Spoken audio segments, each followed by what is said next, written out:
Welcome to my Wuthering Waves 2.4 Tower of Adversity Tips and Tricks Guide. I'm Toughest, and today I'm going to do my best to help you clear the 2.4 Tower of Adversity. I'll go over each of the towers and floors to help you best plan out what characters you want to use where, some strategies for each enemy, and how to build your teams to give yourself the best chance to get all 30 stars. So if you want help clearing the Tower of Adversity, let's get right into it. Quickly before I go over the towers, the first three floors of the left and the right tower are more trivial compared to the fourth floor of the left and right and of the middle tower. Most fully built DPSs can solo these floors with or without a signature weapon, so I'm going to be mainly focusing on the fourth floors and both the floors of the middle tower. Considering how much harder the other floors are, it's very ideal to build your teams around these four floors and use your weaker characters on the first three floors to save vigor on your stronger characters. Okay, back to the guide. Let's first go over each floor and talk about the enemies and buffs. Starting with the Resonant Tower, or the left tower, this tower favors Glacio characters and more specifically Carlotta. Victory favors me, as it gives resonance skill damage bonus. This side is multi-wave, so there is more than one wave of enemies, so characters that take more field time or don't just have one nuke are going to be more favorable. Additionally, every enemy has Havoc resistance, so try to avoid bringing a Havoc team here. It also has one of two floors in the whole Tower of Adversity with a multi-wave before a boss, so if you have Shorekeeper, I would suggest using her here and the second floor of the middle tower, as they are objectively the two hardest floors to clear. Okay, so tips and tricks for the Fraxidus Executioner and Scar's second form. For the Fraxidus Executioner, they mostly do a series of melee attacks with one other attack where they throw some of these purple attacks at you. Some of the melee attacks they do, they will start inside of a smoke bomb, so it's a bit harder to be able to time when to dodge, but you can pretty much just dodge them once you get the timing of it down. It isn't too crazy. I thought these guys also had an attack where they would grab you and just stab you a bunch of times, which would do a lot of damage, so just be careful of that if they might do that. And for Scar,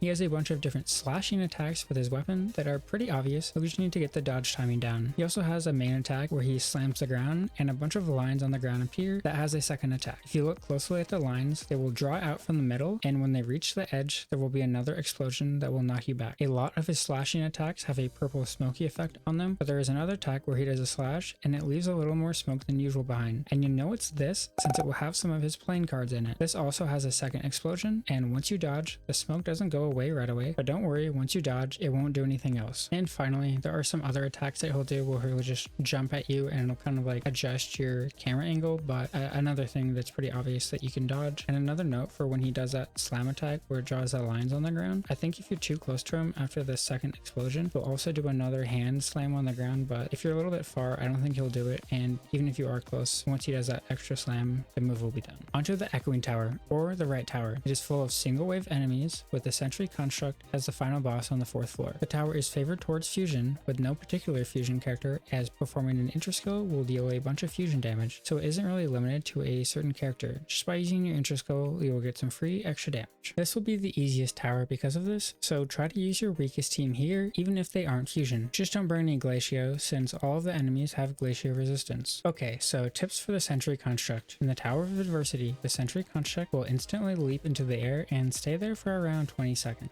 There isn't all that much you can do about this, besides just try to get your support and sub DPS ready for when it lands, unless you have a decently ranged attack or are right under it. Otherwise, it's pretty annoying to attack. It, similarly to Scar, has a bunch of slashing moves, but in this case, it is more like a projectile that it slashes at you. It also has a move similar to the Fallacy of No Return, where when it's in midair, it will shoot a bunch of blue ice balls at you. After around 20 seconds or so, when it goes to land, it will fly at you and try to pick you up, similar to how the Mech Abomination does, but with a much faster wind-up time, and does some similarly decent damage to you. When it is fighting you on the ground, it has a lot of slash attacks and some attacks where it slams its arm into the ground. When it leaves it in the ground, it will have a second explosion similar to how Scar does. It will eventually go into the air again, and it has some more moves. The first being a machine gun attack where it shoots you with a bunch of ice pellets. Another being a big ice beam similar to a Kamehameha wave, which will have a final part where it goes towards the ground. Be careful, as it, like some other attacks, can freeze you in place. And that's about it for the Sentry Construct and the right tower. And finally, the Hazard Tower, or the middle tower. This tower has two floors, with the first being a single wave Thundering Memphis, and this tower is usually the one with favorable buffs towards the character on the current or upcoming banner. In this case, it's for Cardathea, and Lupa doesn't really get much besides the 10% fusion. There is also an increased Electro and Spectre res of 10%, so try not to bring those here. If you have Cardathea and or Chacona, bring them here, since this tower is very favorable and meant for them. Don't worry though, if you don't have them, I will go over alternatives. But if you do have them, it will kind of be a breeze. Okay, so tips and tricks for floor 1 and 2 of the middle tower. Starting with floor 1, the Thundering Memphis. One of the main things this dude likes to do is teleport around a lot, which is pretty annoying, especially when you're running Shorekeeper. I would advise against bringing Shorekeeper here anyways, since it is only the 3rd or 4th most difficult floor, but especially against a boss like this, where it likes to move out of your liberation, even if you place it directly on it or in the middle of the floor. So it has some melee slash attacks, a vertical slash attack that travels along the ground, and a dash attack that I have found to usually have around 3 dashes, but I'm pretty sure that if you're able to parry one of them, it should cancel the rest of the attack, which is really nice since it's one of its biggest stall attacks. I have found most of its attacks to be some variation of a melee attack though, whether it's jumping, trying to stab you, or just a normal slash, something like that. Onto floor 2, there are 3 total waves. Wave 1 is 2 Capitanes. They will start out invulnerable, so you can't damage them right away, but you can still attack them to start building up your concerto. Be careful since when they first spawn, they deal damage to the ground where they spawn, so be ready to dodge if you're going into melee them right away. But otherwise, they don't have any particularly difficult to deal with movesets. I think most of the attacks they make are pretty obvious before they swing their sword. The second wave is 2 Rage Against the Statue, and similarly, they are pretty easy to predict and make what they're about to do pretty obvious, especially when they go to charge at you. And finally, the third and final wave of Fallacy of No Return by himself. When you get around 1/3 of his HP down, he will start a move where he starts to fly around, and it's pretty hard to hit him when he's doing this. He will also stay in this form with its arms out, similar to how the Echo is, and he won't use his hammer anymore, so it will have some new moves. But starting with the hammer form, it usually will try to stomp attack you first if you go near it right away, which is fine, it's pretty easy to see. It also likes to teleport when you get too far from it, and it will usually do a stomp attack when it teleports to you. It also has a hammer attack where it swings it down at you, and sometimes it is a sweeping one comboed with a stomp, but honestly it doesn't particularly do all that much until you get 1/3 of its HP down, and that's when it will actually really start to attack you. And so when you get its HP down, it will be stationary for a bit and then fly into the air and do a series of laser attacks, some in the air and some on the ground, and it will shoot a bunch of blue balls at you. Who would have seen that coming? Then it will do a slam attack into the ground and fight you on the ground again, and now it will mostly do a bunch of punch attacks, and when it punches into the ground, it will have a second explosion. Wow, another attack into the ground with a second explosion after some time. Who would have seen that coming at this point? And finally, there was a move where it started to repeatedly pound the ground again with its hammer, like it was taking some anger out on me. But it was also well past the clear time, and I don't really remember seeing that move before, so just watch out for it just in case. It gets a pinkish purple hue to the fallacy, so we kind of know when it's about to do that. So now that we know the enemies we are facing and the buffs the tower is providing, let's move on to the not boring part and build some teams. So since we're trying to get all 30 stars,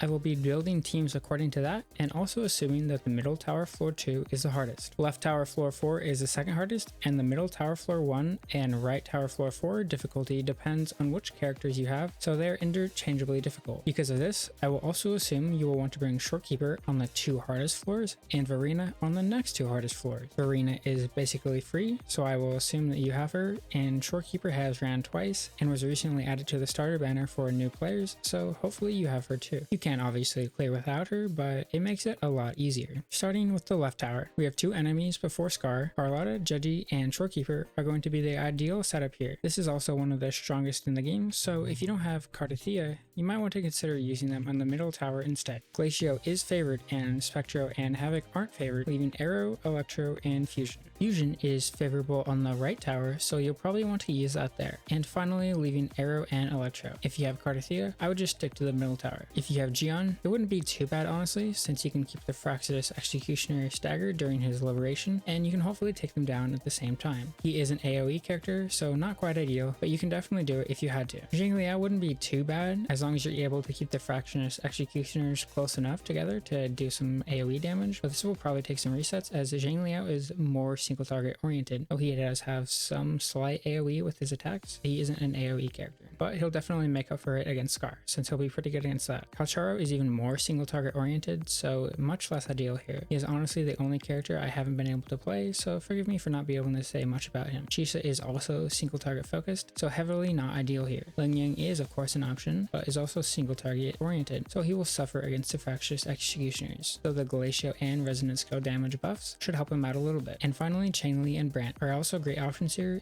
and strong characters in general, so if you need to run them here and a weaker team on the right tower, that would be just fine. Changli and Brant also have have decent AoE, so that will be helpful for the Fractious Executioners. And being strong characters in general will also help because of the multi-wave. And finally, Encore is also single target, so she is also not ideal for this floor. It would be far better on the right side. Onto the right tower, we just have the Sentry construct. Changli, Brant, and Farina would be the ideal team here, or whatever sort of fusion comp you want to cook up. Fusion is favored here and Glacio is not, leaving Arrow, Electro, Havoc, and Spectro as alternative options. For Spectro, if you have Jinshi, this and floor 1 of the middle tower are going to be her best floors since they are mostly single target focused and single wave. Phoebe and Zani are similarly very strong, but also have great AoE, so you can consider brute forcing another floor. Otherwise, just use them here since this is the only neutral floor besides floor 1 of the middle tower. This would also be a great place to run Encore since she is single target focused. With Arrow, it's a similar situation. The middle tower is way better for Cardathea, and Jian isn't really great since he's an AoE character, but you can make it work if you need. Zhang Liao and Kalchar would be better on this floor as opposed to the left side, since the Sentry construct is single target, but it likes to fly around a lot, so it may take some resets for these melee characters to clear in time, since it'll be pretty hard to get up close to them when he's flying around. For Havoc, Camellia is almost always a good option, even in single target scenarios, since she just does so much damage, and she has a nuke. Havoc, Rover, and Dungeon are single target oriented, so there will also be solid options here. And finally, the middle tower, where Arrow and Fusion are favored, with an emphasis on Cardathea, and 10% Electro and Spectro res. And furthermore, the enemies are also Electro and Spectro, further nerfing those elements. Luckily, the first floor is just one boss, but the second has 2 waves and a 3rd wave boss, so it'll be pretty tough. For floor 1, I would just use the same team as you did on the right side floor 4 against the Sentry construct since it is the 3rd to 4th hardest floor. If you have a single target character, this would also be a great place to use them, as I said earlier, like Jinshi. I know she does do AoE damage, but her nuke is just one big number with some other smaller numbers, as it will be quite a bit worse on the other hard floors. As for the second floor, they made it pretty restrictive in terms of making the top DPSs be not as ideal here, putting Spectre res enemies and another 10% on top of that, so they really don't want you to play 3 of the 6 top DPSs. Luckily though, if you have Cardathea, Camellia, or Carlotta, they are going to be amazing options, and the best ones at that. Obviously, the tower is tailored for Cardathea as she is on banner, but if you don't have her, Camellia and Carlotta will have no issue clearing here, as they both have good AoE for the first 2 waves and great single target damage for Fallacy. I did try to brute force with Zani as she is the most recent DPS, and she was doing literally like 50% less damage than usual. I mean, who would have guessed it would be that little when there's like 30% total Spectro res here? Haha. Anyways, the key to floor 2 is to have a DPS that isn't fully AoE like Jian, and not fully single target like Encore. I guess except for Camellia, because I guess she's just the GOAT, because she cleared it just fine. Characters like Brant and Changli are also good here, but require a little more skill to play at a high level, so I think you'll have a little tougher time clearing with them, but they're still a great option. Well, this has been my 2.4 Tower of Adversity guide. It's my first one, so if you have some feedback of what you might want to see in the future, or for Whimpering Waste, that would be greatly appreciated. If you want to see more 4-star teams, certain teams showcased, more or less of a certain section, did I yap for too long? Let me know. Anyways, I hope this one is at least good enough to help you out and give you a start with some ideas on how you might want to tackle it. Let me know if you have any questions in the comments, and I'll see you on the next one. Thank you for coming, friends. That's a wrap for today's show from the Troop of Fools.